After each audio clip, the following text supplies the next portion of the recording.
यहाँ मैं बताऊँ, एक ना एक्सरसाइज कराई हमारे एक दोस्त ने, वो जिशान जो है हमारे, जिशान खालिद, अच्छा उन्होंने स्टूडेंट्स, ओ लेवल के स्टूडेंट्स कराए, मैं भी रूम में था। क्विकली बताता हूँ, उन्होंने कहा सबको आंखें बंद कर लो। कहते हैं अब इमेजिन करो तुम एक बीच पे हो, कूल ब्रीज चल रही है, सैंड को हाथ लगाओ, बहुत सीन क्रिएट किया, पानी की वेव्स आ रही हैं, तुम्हें आवाज आ रही है, और तुम्हारा कोई चाहने वाला तुम्हारे साथ है। यानी लड़के कहते हैं यार ये तो आइडियल सीन आपने बना दिया। तो जब लड़के बड़ा खुश हो गए, जिशान ने कहा इमेजिन करो कि मौत का फरिश्ता आ गया, तो वो एकदम मुंह बन गया, कहते ये क्या, ये आपने सारा मजा किरकिरा कर दिया, मौत का फरिश्ता, मतलब ये क्या आपने हमारे साथ किया।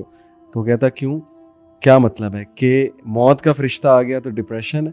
भाई क्या पता इससे इनफाइनाइट टाइम ज्यादा मजा है। ये जो मैंने तुम्हारा पूरा सीन क्रिएट किया, इसका मतलब तुम होप ही नहीं कर रहे आखिरत की। जन्नत को इमेजिन तो करो, वहां पे कौन कौन होगा, और वहां की सैंड कैसी होगी, वहां की विंड कैसी होगी।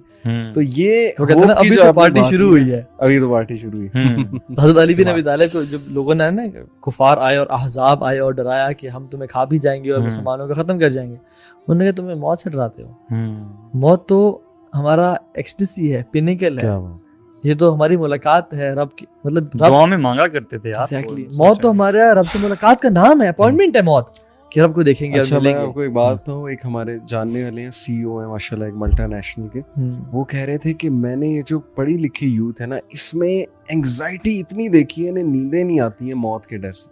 ये कोविड में कितने लोग डिप्रेशन में गए इस वजह से, मौत का डर कि खत्म हो जाएगा मेरा सब कुछ, एवरीथिंग विल बी ओवर। इससे इतने एंग्जाइटी अटैक्स आते हैं, लोगों को नींदें नहीं आती।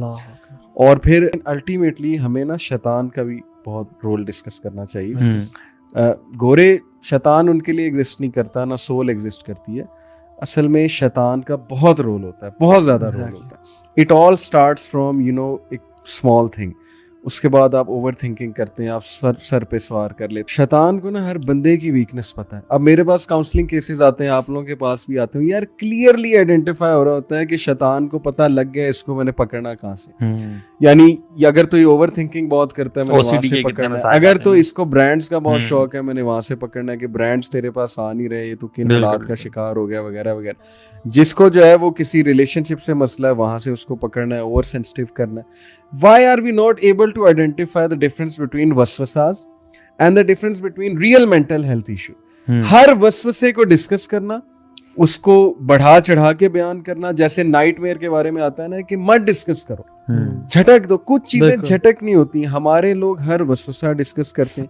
मुझे ये थॉट्स आते हैं, बल्कि एक तो मैंने मजाक में एक बार किसी को कह दिया कि अगर मैं आपको अपने वसवसे बता दूं, आप कहेंगे पागल। सही बात। मतलब कभी कभी ऐसे अजीबोगरीब बातें सहाबा के जहन में आती थी कि हम अपने वसवसे डिस्कस नहीं कर सकते, हम वो जबान पे ला नहीं सकते, जबान पे ला नहीं सकते। और अल्लाह के नबी ने कहा कि फज़ाकल ईमान, कि ये तुम्हें इन वसवसों से कराहियत और बुरा महसूस हो रहा है ना, कि ये ईमान की निशानी है, तो क्या कहो वसवसों को रद्द कर दो और अपने जो ईमान है ना उस पे फर्मनेस का इजहार करो, कहो आमनतु बिल्लाहि व रसूलिही, मैं अल्लाह पे और रसूल पे। थॉट्स का और वसवसों का आना बुरा नहीं होता है, व्हाट मैटर्स इज कि आप रिस्पोंड कैसे करते हो। So everybody has to respond in a certain way.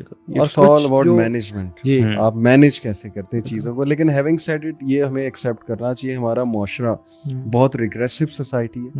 Family structure की बात कर रहा हूँ, दबाया जाता है इमोशंस को, बकायदा कहा जाता है इमोशंस को दबाओ, लेट आउट ना करो। लेकिन ऑन दी अदर हैंड ज्यादा लेट आउट करना, वो जो गोरों का पर्सपेक्टिव है उससे भी मैं एग्री नहीं करता। इतना लेट आउट करो कि हर वसवसा शेयर हो रहा है। लेट आउट अल्लाह ताला के साथ, अल्लाह ताला वो फहुवा कज़ीम के अल्फाज जो आते हैं, ये जो फलसफा याकूब अलैहिस्सलाम, so you have to vent it out in front of Allah सुब्हानहू व तआला। अच्छा, फहुवा कज़ीम जो है ना वो लोगों के लिए है कि वो लोगों से शेयर नहीं करते थे, अपना दिल यानी अपने सप्रेस करते। लेकिन उसके बाद कुरान कहता है इन्नी अशकू बस्ती व हुज़्नी इलल्लाह, मैं लाज़मी शेयर करता हूं लेकिन सब अल्लाह से मैं शेयर करता हूं। बिल्कुल। सो ये जो ना मेकिंग अल्लाह सुब्हानहू व तआला your only escape and making telling your feelings to him, और अपनी हम्बलनेस और वीकनेस का इलाज करना, क्योंकि लोग शायद आपका बेनिफिट लें या अपनी वीकनेस से प्ले करें। अल्लाह सुब्हानहू व तआला तो वो पास्ट के जो रिग्रेट्स है ना, जब आप पास्ट को लेकर बैठ जाए, निकल ही नहीं रहे आप पास्ट में से। बार बार आप पास्ट को कोट करते हैं, मेरे साथ ये हो गया, मेरी लाइफ ज़ाया हो गई, मेरे खेलने के दिन थे, मेरा ये करने का दिन थे,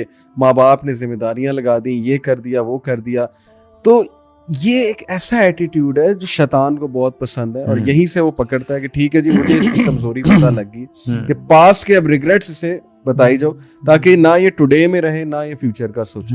तो ये 3 रीजन, रिलेशनशिप, फाइनेंशियल इश्यूज और फिर पास्ट के रिग्रेट्स। बाकी आप भी कुछ ऐड अगर करें इसमें। नहीं बिल्कुल, ये जो अपने पास्ट रिग्रेट से बात की ना कि गलत डिसीजंस ले लेना ना, किसी का गलत डिसीजन हो गया और फिर क्या कहना कि मैंने इस बंदे से शादी क्यों की, सारी जिंदगी बीबी आपने गुजार दी या मियाँ आपने गुजार दी कि मैंने शादी क्यों की ऐसे। भाई अब हो गई ना, अल्लाह ने लिखा हुआ था आपके लिए, now try to make it happen. बिल्कुल सही। अब गुजारो जिंदगी बेहतरीन तरीके से जो हो सकती है। हाँ अगर बिल्कुल नहीं बन रही तो फिर आपके रास्ते जुदा जुदा कर लें, नया डिसीजन लें, लेकिन एटलीस्ट ट्राई करें। ये उसी पे कोड़ते रहना कि ऐसे मैंने शादी नहीं करनी थी या ये मैंने बिजनेस क्यों किया, और इसमें अल्लाह ने क्या फरमाया कि सल्लल्लाहु अलैहि वसल्लम के एहरिस अला मा यनफाउक, सीक व्हाट इज बेनिफिशियल, वस्ताइन बिल्लाह, और अल्लाह की मदद हासिल करो, वला ताजिज, और अपने आप को ना आजिज मत करो कि यार ये तो हो नहीं सकता, आई कांट डू इट। नहीं, मोमिन कभी ऐसा नहीं करता।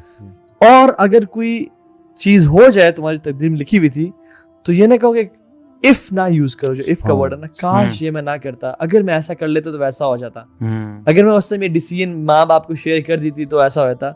और फिर फरमाया क्योंकि इफ कहना ना शैतान के लिए दरवाजे खोलता है, और दरवाजे कहाँ खोलते हैं? दिल और दिमाग। यार this is one of the most beautiful हदीस जो आपने बताई है ना, ये ना समराइज कर देती है एक मुसलमान का मामला लाइफ में क्या होना चाहिए। And it's actually about importance of positive self. Yes yes, कहा गया कि जिस चीज को तुम अच्छा समझते हो उसकी तरफ बढ़ो, ठीक है, उसकी तरफ अपनी एफर्ट लगाओ, लेकिन साथ में अल्लाह ताला से मदद भी तलब करो, और अगर वो नहीं होता तो कोसने ना लग जाओ, ठीक है, कि मैं ये होता तो वो कर लेता। ये वैसे ना वो लोग करते हैं जिनकी जिंदगी में अल्लाह नहीं होता, ठीक है, वो ये समझते हैं कि हम अपने किए के ना मतलब कुल्ली तौर पे जिम्मेदार हैं, ठीक है। और अखी नेगेटिव इतनी सेल्फ टॉक, हमारी आवाम नेगेटिव सेल्फ टॉक करती है ना कि मैं बर्बाद हो गया, मेरा दिन खराब हो गया, मेरी किस्मत खराब हो गई। ये सेंटेंसेस बड़े कॉमन है हमारे घरों में।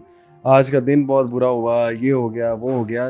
बिलीव मी, इसका कितना इम्पैक्ट होता है हमारी साइकोलॉजी पे, हमारे केमिकल्स पे। दूसरी बात, आपकी रूटीन ही ऐसी है कि यार उसमें डोप ही डोप है, उसमें कोई गिविंग नहीं है, उसमें कोई जिम्मेदारी नहीं है, उसमें जो है वो हर वक्त आप स्मार्टफोन के साथ अटैच्ड हैं, एक 9 इंच की स्क्रीन में घुसे हुए हैं, आप कोई वॉक नहीं कर रहे, कुछ नहीं कर रहे, ना आपने जो है वो कोई जिम्मेदारी निभानी। उस वजह से मेंटल हेल्थ कंफर्म डिस्टॉर्ट होती है।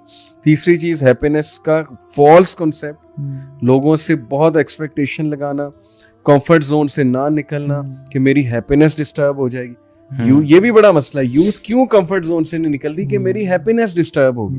कहीं शादी हो गई, डिफरेंट माहौल है, ऐसा होता है ना कि आपका माहौल और इन लॉज का माहौल डिफरेंट है। अब उसको बर्दाश्त ना करना, उस पर गुस्से होना और कॉम्प्रोमाइज की तरफ ना आना, और ये अंडरस्टैंड ना करना कि पीपल हैव डिफरेंट नेचर। क्योंकि कंफर्ट जोन हर्ट हुआ है, उससे सो कॉल्ड हैप्पीनेस हर्ट हुई।